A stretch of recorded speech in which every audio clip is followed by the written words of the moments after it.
Hi friends, in engineering physics we are discussing nanomaterials.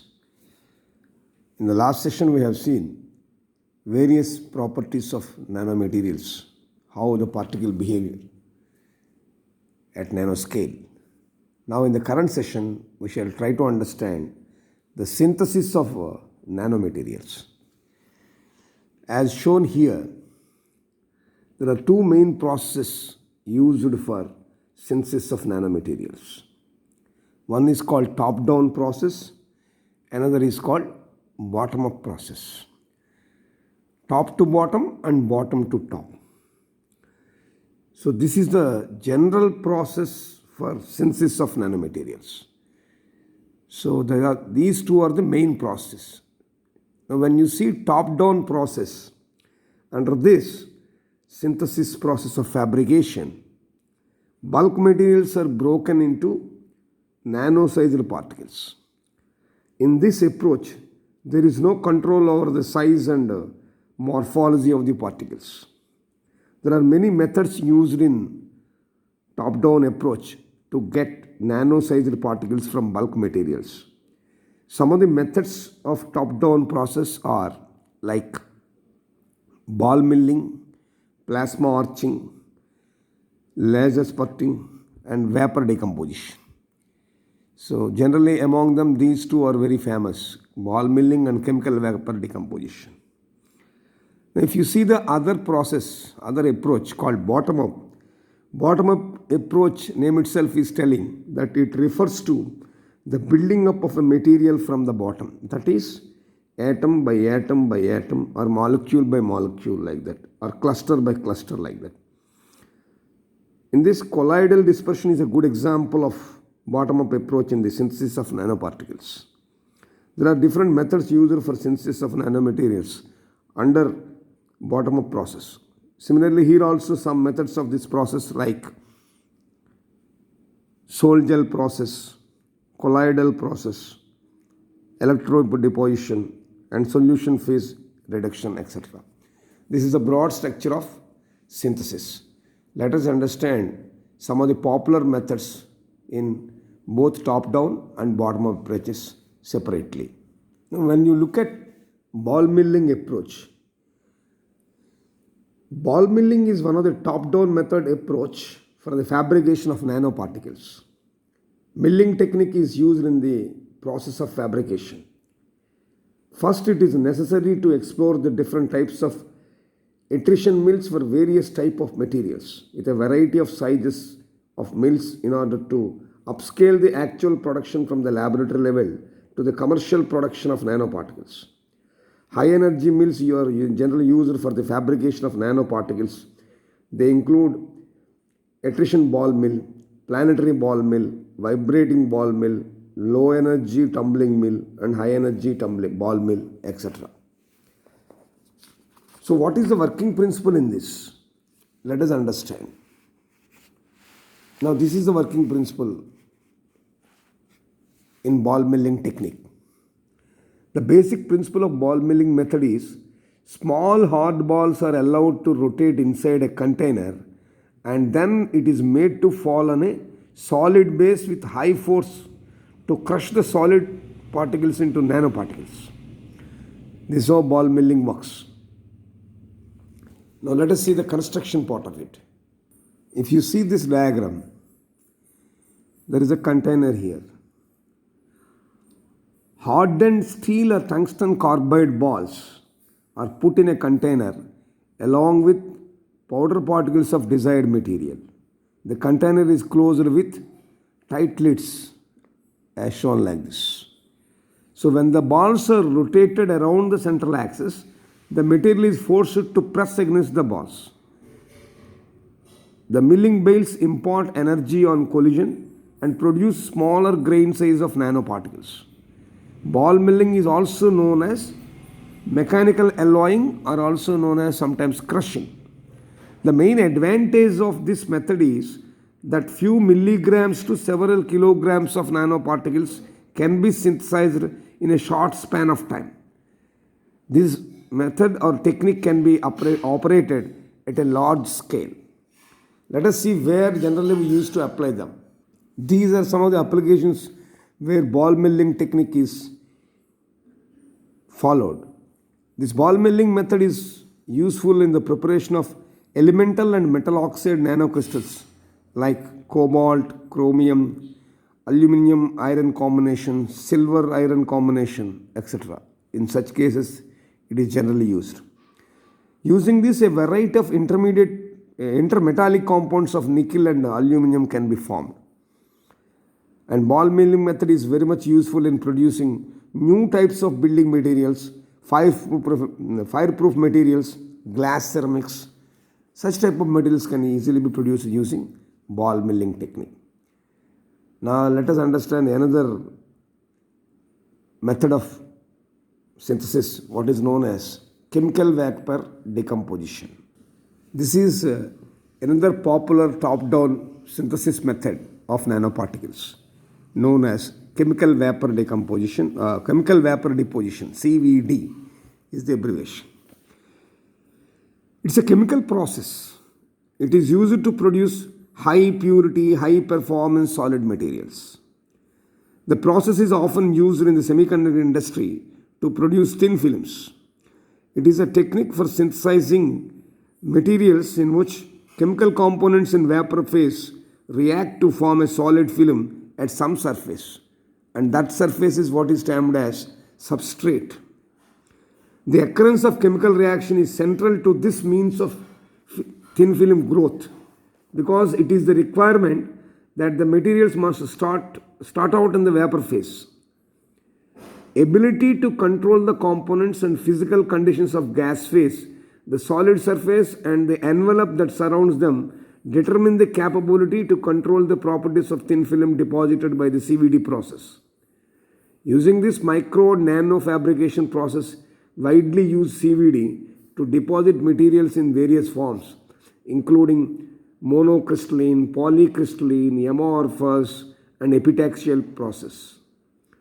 These materials may include silicon, carbon fiber, carbon nanofiber, carbon nanofilaments, nanotubes, nanorods, etc. Silicon dioxide, silicon germanium, tungsten, silicon nitride materials, silicon OG nitride, titanium nitride, and various high dielectrics can be produced with this. The CVD process is also used to produce synthetic diamonds and nano diamonds. So schematically we can represent them. How we can represent them schematically is, this is the CVD chamber in which there will be gas inputs as well as gas outputs. This is a substrate. Heating coil is arranged here broadly. In fact, CVD is a sequential process that starts from the initial vapor phase, progresses through a series of quasi-steady sub-processes, and culminates in the formation of a solid thin film of its final micro or nanostructure. We can see the sequential process. Inside what happens? What is the sequential process? We shall see. If you look at this picture, this is the sequential process I am talking about. In general, the CVD process can be broadly divided into two steps. One is transport of the gas phase material to the reaction tool, and the other is the reaction of materials and the other deposition of the film on the substrate. Two broad phases are there. This is phase 1, this is phase 2. The transport process involves gas supply, convection of gas phase materials due to pressure gradient or buoyancy of hot gases, and diffusion of gaseous reactants to the substrate surface. The deposition process involves the absorption of reactant species onto the substrate surface sites by the surface migration followed by surface chemical reaction between the reactant species. Usually catalyzed by the surface, the disruption of the reaction byproducts takes place, followed by diffusion. Diffusion of the byproducts away from the surface, and finally the incorporation of the condensed solid particle into the macro or nano structure of the growing film. After this process, how the depositing condensed solid product into macro or nano structure into a growing thin film, how it is formed, we can see like convection in a CVD chamber refers to the flow of gaseous fluid as it moves through the reactor after being injected from the gas supply. Two types of convection generally takes place inside the chamber. One is the forced convection due to pressure gradient across the chamber, and the other is the free convection due to buoyancy of the hot gases. Another important process involved is the viscous friction experienced by the gas molecules when they come very close to the substrate surface. Due to this flow of velocity shows down, and the remaining transport of reactants to the surface occurs only by diffusion through relatively stationary boundary layer of fluid. The gas transport flow pattern is an important aspect to determine how far from the deposition surface the transition from convection to diffusion is occurring, and which of these two transport processes is limiting the reactant arrival rate at the substrate surface. Once the transition from convection to the diffusion takes place, the source gas molecules are adsorbed to the surface, followed by the surface reaction to produce the required material. The important factors that influence the homogeneous reaction are the gas residence time near the surface and gas heating, both of which are functions of gas flow rate and flow pattern. Depending on these factors, the reaction often begins in the gas phase rather than occurring entirely at the substrate surface. Generally, the gas phase reactions are homogeneous and produce powdery material, and surface reactions are heterogeneous and they produce thin films. For nanostructured film deposition, surface reaction is very important, whereas nanoparticle formation depends more on gas phase reaction. Therefore, it is very important in chemical vapor deposition growth to understand and control both gas phase and surface reactions. This is what we have to understand in chemical vapor deposition known as CVD process. How particles are structured inside the nanocrystal, how they are arranged, how do you probe and understand that? That technique is, there are two different approaches. One of them is what is known as X-ray diffraction. So now we shall focus on understanding X-ray diffraction. We all know that X-rays are electromagnetic radiation. These electromagnetic radiation with they have typical photon energy. The photon energies of electromagnetic radiation like X-rays is in the range of 100 electron volts to 100 kilo electron volts. For diffraction applications, only short wavelength X-rays, which are also known as hard X-rays, they are in the range of a few angstroms, like 0.1 angstrom to higher level are used, like ranging from 1 kilo electron volts to 120 kilo electron volts are used. Because the wavelength of X-rays is comparable to the size of atoms, they are ideally suited for probing the structural arrangement of atoms and molecules in a wide range of materials. So the energetic X-rays can penetrate deep into the materials and provide information about the bulk structure. We know that X-rays are produced generally by either X-ray tubes or synchrotron radiation.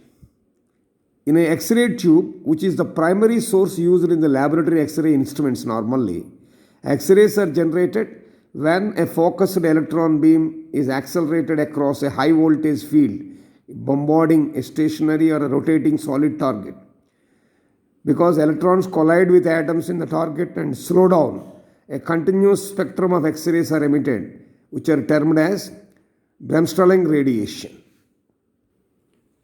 The high energy electron also eject inertial electrons in atoms through the ionization process.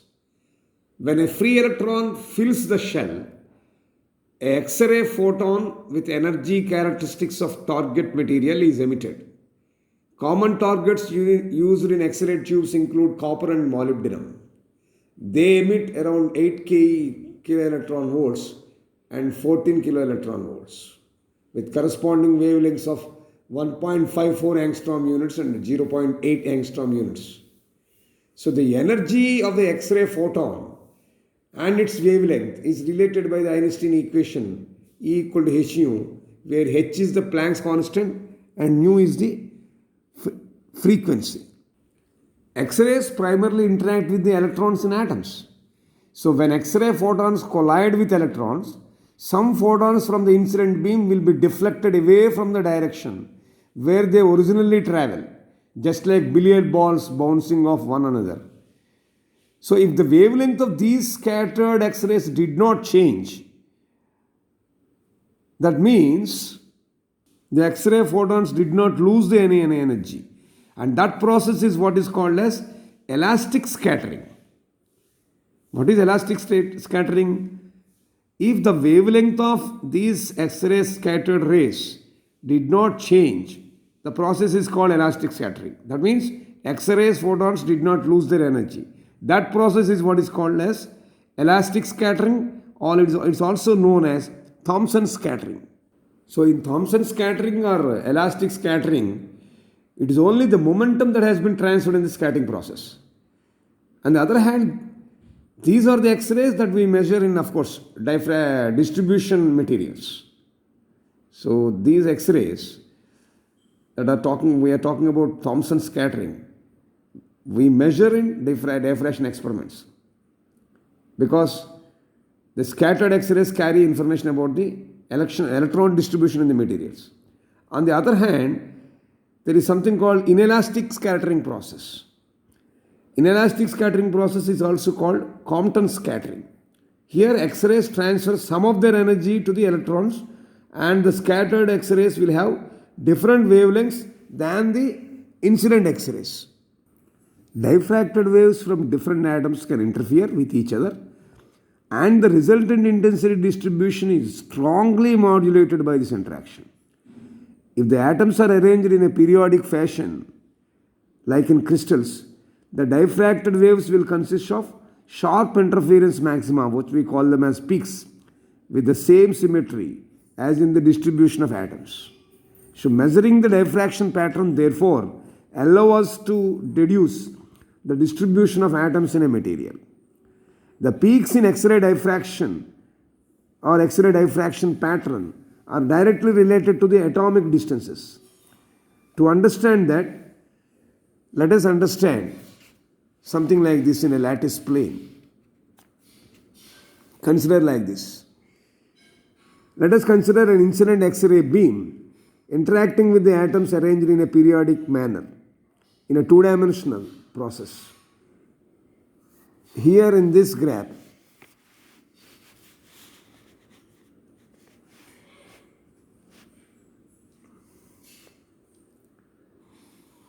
the atoms are arranged in a periodic manner. Of course, with small spheres, these are all lattice planes. So this is the interatomic distance between the planes. Interatomic distance is represented as d between the two planes. You can take this type of plane or this type of plane or this type of plane, or even you can take this type of plane also. These are called lattice planes. Now from this, the atoms are represented like this. You can be viewed from different angles, different sets of planes in the crystal. For a given set of planes with an interplanar distance of d, we can obtain the diffraction condition. What is the diffraction condition? It will be like this: lambda equal to 2d sine theta. So when atoms are represented as spheres and viewed in form of different sets of planes in a crystal, and for a given set of lattice planes with an interplanar distance of d, the condition for a diffraction to occur or peak to occur can be written as 2d sine theta is equal to lambda. This is what is known as Bragg's law, named after W.L. Bragg. It is called Bragg's law, who first proposed this. So in this equation, lambda is the wavelength of the X-ray, theta is the scattering angle, and n is an integer. You can use n also, L lambda. You can say 2d sin theta is equal to L lambda. N is an integer representing the order of diffraction peak.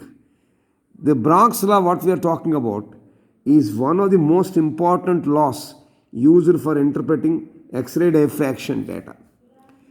It is important to point out that although we have used atoms as scattering points in this example, Bragg's law applies to scattering centers consisting of any periodic distribution of electron density. That means, in other words, Bragg's law holds true if the atoms are replaced by molecules or collection of molecules such as colloids, polymers, proteins, and virus particles. Now we shall focus on understanding yet another diffraction, what is known as powdered X-ray diffraction or powdered diffraction. Powder diffraction or powdered XRD, that is X-ray diffraction, perhaps is the most widely used X-ray diffraction technique for characterizing the materials. If you look at the name itself is self-explanatory. As the name suggests, the sample is usually in the form of a powdery form, consisting of fine grains of single crystalline material to be studied. The technique is also widely used for studying particles in liquid suspensions or polycrystalline solids. Bulk or for thin materials are examples for that. The term powder really means that the crystalline domains are randomly oriented in the sample. Therefore, when the two-dimensional diffraction pattern is recorded, it shows concentric rings of scattering peaks corresponding to the various D. What is D basically? Earlier we said the distance between the planes. That is spacing in the crystal lattice. The positions and the intensity of the peaks are used for identifying the underlying structure of the material. This underlying structure of the material is what is known as phase. For example, if you consider the diffraction lines of graphite and that of diamond, both are carbons only, na? So the diffraction lines of graphite would be different from diamond, even though they both are made up of carbon atoms. This phase identification is very important because the material properties of highly depending on these structures. For example, if you take graphite and diamond, both are made up of carbon atoms only. But even then, the diffraction lines of graphite would be different from that of diamond. So this phase identification is very important because material properties are highly depending on this. Powder diffraction data can be collected using either transmission or reflection geometry. That is, powder diffraction data, it can be collected using either of these, like reflection geometry or transmission, because the particles in powder sample are randomly oriented. So we can use these two methods. They will yield us the same data. So in the MRI, if you take MRI or MRL X-ray facility, powder diffraction data is measured using expert MPD diffractometer that measures the data in reflection mode and is used mostly with solid samples, or custom built something what is known as four-circle diffractometer that operates in transmission mode and is more suitable for liquid phase samples. So this is for liquid phase samples, this is for solid phase samples. This is how it gets diffracted. Using Bragg's law we can calculate. There is a detector here. Here also, the incident ray in the liquid phase. So you have a detector. This is a transmission approach of collecting the powder diffracted data. This is a reflective method of collecting the powder diffracted data. So we can plot, after collecting the data from the sample, intensity versus scattering angle can be drafted in the form of a graph. So when after collecting the data details from either of these two methods, if we plot a graph between intensity and scattering angle, that is in the powder diffraction technique, This is how the sample data is collected. So this is for solids and this is for liquid phase. In either case, the data collected can be formed into a graph. You can plot a graph like this. It's a sample. So intensity versus scattering angle, if you plot it, depending on the peak position, intensities, widths and shape, you can get information about the structure of the material. So this is how material structured inside a nanoparticle can be studied using powdered X-ray diffraction technique. Where do we use them? Now if you look at that, X-ray powdered diffraction is most widely used for the identification of unknown crystalline materials like minerals, inorganic compounds, etc. So determination of unknown solid is very critical to the studies in subjects like geology, environmental science, material science, engineering, biology, etc. So other applications, if you look at that where X-ray powder diffraction is most widely used, is if you want to characterize crystalline materials, you need X-ray diffraction. For identification of fine-grained minerals like clay and mixed layer clays, which are difficult to determine optically, you have to use X-ray diffraction. Similarly, X-ray powder diffraction is required for the determination of unit cell dimensions. For measurement of sample purity, you need X-ray powder diffraction. To determine the crystal structures using Rietveld refinement, you need X-ray powder diffraction. X-ray powder diffraction is used in the determination of model amounts of minerals for a quantitative analysis.